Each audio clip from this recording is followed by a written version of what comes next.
Obviously the AFC North, just in general, just a very competitive division.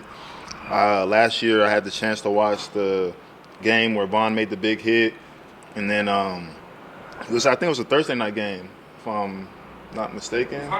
Monday night, okay, that's why I was. Yeah, that's why I was able to watch it. So it was Monday night, and some of the guys we were watching it together, and we just looked like the Bengals were playing on fire. I remember McKenzie getting that pick and acting crazy, doing a little dance.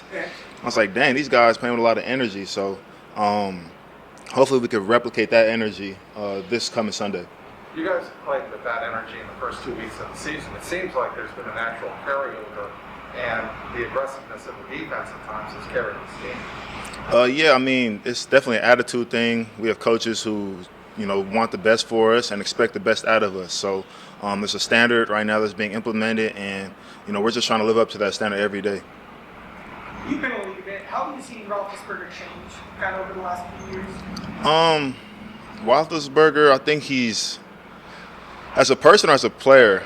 Yeah, because I think as a person he's probably done a lot of, maturing and, I think coming onto the tail end of his career, just being real appreciative of every moment. I could definitely see that. He's actually part of my agency, so I met him when I was coming out.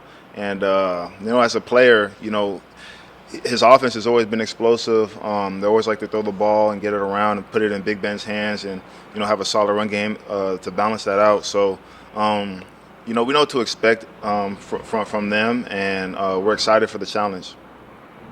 How tough are these receivers? We don't know if Johnson's going to play. Yeah. It seems like a unique mix with Juju, Claypool. Yeah. Every team brings their own challenges, and I think that's what makes football so fun. It's just the fact that, 1 week you're lining up against someone who may be 5'10" and a speed guy, or, like Claypool where you're 6'3" and 245, you know what I'm saying? And he runs fast too. So then you have the guys that balance that out too. So there's just, a different challenge every week, and we welcome the challenge. That's what we want to do, is have the team count on us when it's time to make plays, and hopefully our preparation brings us to make those plays. When you're facing a receiver like Claypool, who's big and physical like that, can run, what's important for a cornerback to win that matchup? Just doing what you usually do. Obviously being ready for extracurriculars in terms of he may use his physicality and stuff like that. We have techniques that we use, but I won't get into too much detail. But you definitely change it up versus people who like to use their body, or people who like to use their feet, or people who are good at using both. You just have to kind of adjust and be ready for anything. What's been the biggest reason the defense has played so well these last couple of weeks? We've been playing all right. We don't think we've been playing up to our standard yet. We definitely have been doing some good things, but I think 2 games into the season is too early just to put a finger on to what is the reason, or if we even are playing good. I think it's kind of going to be a collective of games that we put together, and we continue to do it and be consistent. Then we'll start to be able to still develop that identity. But so far, it's hitting, not missing tackles, staying on top of receivers, having a great attitude, great energy, and no matter what situation that we're put in, whether it's sudden change, whether it's low red zone, whether it's third down, we want to rise to the occasion.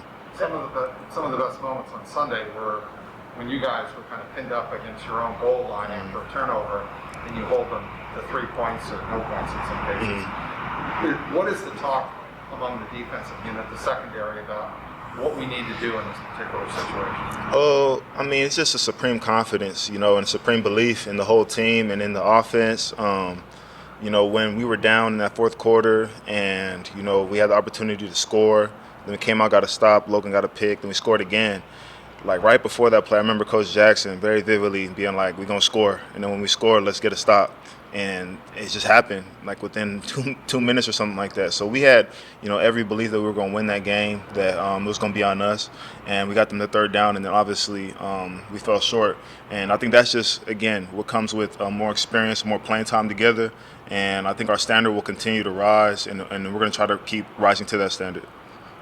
What does Mike Hilton with you guys? What do you get from him on and off the field? Yeah, Mike's a very vocal guy, very feisty guy, kind-hearted, But then when he gets in the locker room or he gets in the meeting room or in front of the team, you can definitely feel the fire. The fire that's lit up under him. Obviously, this is a team that he played with, so I know he's going to have some juice for us, and he's so far had that juice for us. So Mike, is just a supreme competitor. Obviously, we ask a lot of him to do. Blitz, cover, tackle, do all the things, and he's done that plus more. So we expect him to be, top nickel in the game, top player that he is. That chart you brought over from Pittsburgh, you brought over Hayden's chart, I guess, that they used to use in training camp. Well, I mean, yeah, I wouldn't say he got that from Pittsburgh. Every team, grades, but he was definitely the one who said that we're gonna do it this way. So yeah, like I said, just a supreme leader. Is that a good thing? Yeah, I mean, everybody has goals and everybody has standards, and that kind of was the first time where we were able to measure ourselves to a standard. Are you loafing? Are you having mental errors? Stuff like that. So Mike brought that and did a great job. I think it helped a lot of people seeing what we're or understanding what we're supposed to be looking for on film.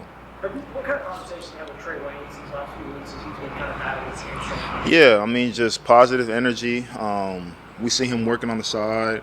It looks like he's going way faster than he should in terms of recovery time, and I think that's a good thing that we may be having him back soon, and when he comes back we're going to be excited to see what he does, because Trey is known to be a top corner in this game, so I know he's going to come out all guns a-blazing, making plays, making tackles, doing all the things that he usually does. So I'm excited to see his recovery go well. This is a question. How much do you feel like he wants to be back out there? How much do you sense that he's eager to get back and play for the Bengals? Yeah, I think he's very eager. I mean, yeah.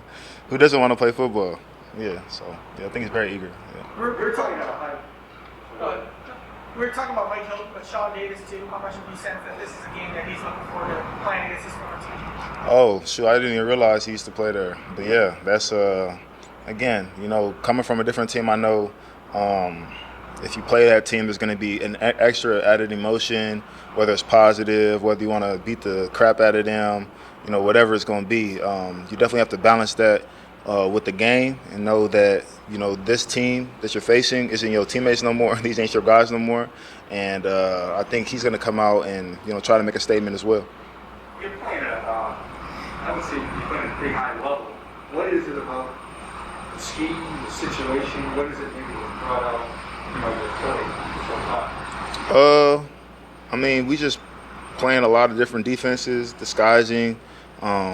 Like I said in the beginning of the season, we have a lot of veterans, so sometimes we might not practice something during the week, and when we play, we're all prepared to do it. So I think it's just been a good trust from the coaches to the players and players to coaches that they're going to put us in a position to make plays, and that we've been studying enough to go out there and make a call that we may not have practiced as much.